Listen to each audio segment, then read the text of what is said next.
A meritocracia ela é importante para que você possa premiar, né, os funcionários que tenham uma dedicação maior na organização, né, e apresentem mais resultados, né?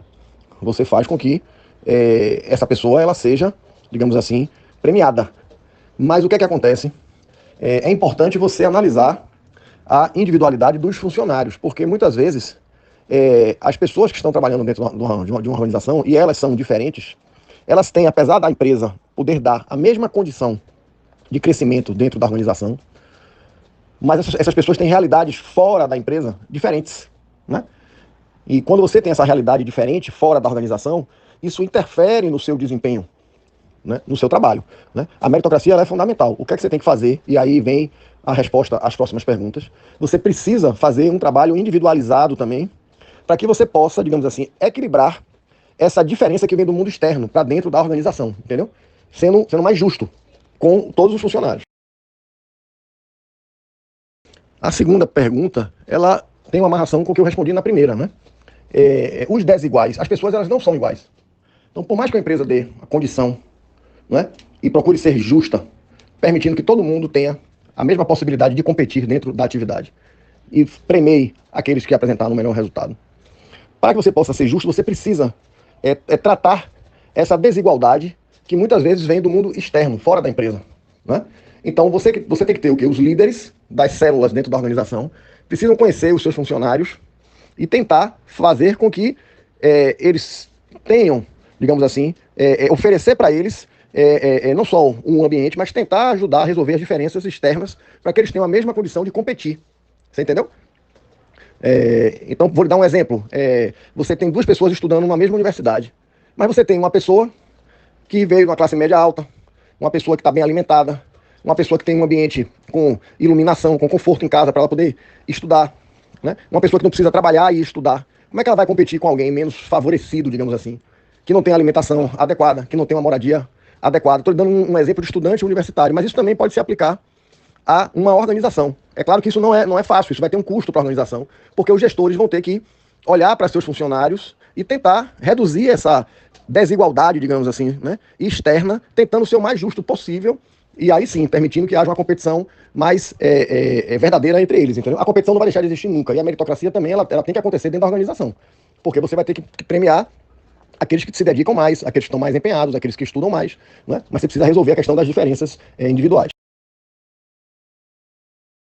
A terceira pergunta, eu acho que passa também pelo que, de certa forma, eu já respondi aí, né? Você precisa fazer uma análise individual dos seus funcionários, né? Você precisa entender a realidade dos seus funcionários, né? Uma empresa hoje, ela tem uma responsabilidade social muito grande, entendeu? Não é só mérito, não é só resultado, não é só meta, né? Você está lidando ali com o ser humano, né? Então você precisa ter um processo de conhecer a realidade de cada um, melhorar a realidade de cada pessoa dessa, dar condições para que ele possa se desenvolver, né? E aí ele vai poder, né, ter um desempenho, né, ser avaliado por esse desempenho.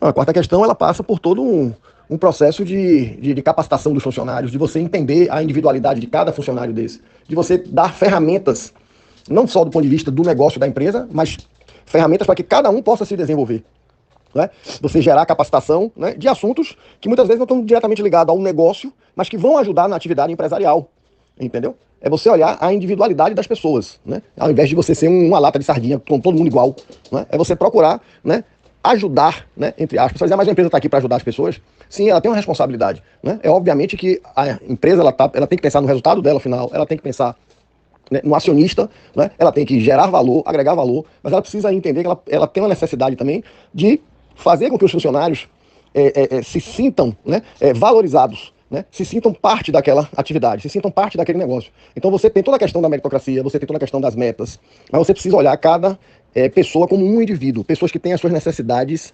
específicas e tentar, né, atender aquelas necessidades, dando condição para que as pessoas possam se desenvolver o máximo possível e com isso você vai gerar um resultado para a organização.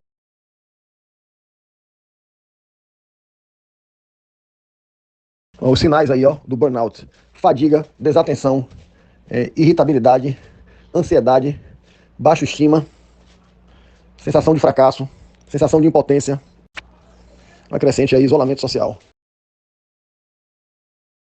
Olha, uma forma que você tem de evitar a questão do burnout é você ter uma jornada de trabalho para seus funcionários que ela possa estar alinhada também com o tempo que o funcionário precisa para ter o descanso dele, ter o lazer dele, ter o convívio com a família, possa praticar atividade física, né? O funcionário é um ser humano, então ele precisa desenvolver todas essas outras, digamos, atividades e ter o convívio, né, social, o convívio familiar, para que ele garanta a sua saúde mental e possa fazer o seu trabalho, né? E a saúde física também, através, né, de um incentivo à participação em atividades, né, físicas, né? Atividades esportivas. Essa terceira questão, eu acho que uma das coisas que você precisa garantir é que você tenha metas factíveis dentro da organização, né? A partir do momento que você tem metas que não são factíveis, você já inicia ali um pico altíssimo de estresse, que é você querer que um funcionário, um grupo de funcionários, eles atinjam o que não pode ser atingido, né? Então você imagina você trabalhar um ano inteiro ou 6 meses, né, dando o máximo de si, né? Você sabe que você deu o máximo de si, mas no final você ficou ainda muito distante das metas, porque aquelas metas não eram reais, né? Inclusive não recebendo bonificação, etc. E etc. Então a empresa ela tem que, né, tentar ser digamos assim, a mais realista dentro do planejamento. É claro que você vai ter um desafio, né? Ela não pode colocar também metas que são metas muito fáceis de ser atingidas, né? Mas ela não pode colocar metas irreais. Ela precisa, né, fazer todo um trabalho bem feito e definir, né, as metas da organização dentro de uma realidade, né? Uma outra coisa também que os gestores podem ajudar, né, é na questão do trabalho em grupo, do trabalho colaborativo. Eu responderia essa quarta questão aí, que o líder, né, o líder da equipe, né, toda equipe tem um líder, ele precisa estar acompanhando muito de perto a performance da sua equipe, ele precisa estar preocupado com determinados sinais, né, das pessoas que fazem parte da equipe dele, precisa estar o tempo inteiro conversando com a equipe, dando feedback e recebendo também feedback por parte dos colaboradores, tentando entender a individualidade dos funcionários, tentando ser o mais justo possível, não definindo metas absurdas, né? Escutando os funcionários, né? Estando sempre aberto a escutar as necessidades da equipe, tentar dar as condições para que a equipe atinja os objetivos, atinja as suas metas, né? E identificando alguma dificuldade específica de algum funcionário, procurar entender aquela dificuldade, procurar ajudar aquele funcionário, porque o trabalho de uma organização é um trabalho em equipe, né? Quando os liderados percebem, reconhecem, né, no gestor um líder, eles têm confiança naquele gestor. Eles têm a confiança de que aquele gestor, né, apesar de todo o profissionalismo, ele vai conduzir a equipe com cuidado, né, para que aquelas pessoas tenham a melhor condição possível, né, tanto do ponto de vista mental, quanto do ponto de vista intelectual e também a capacidade física, para que ela possa atingir os resultados da organização.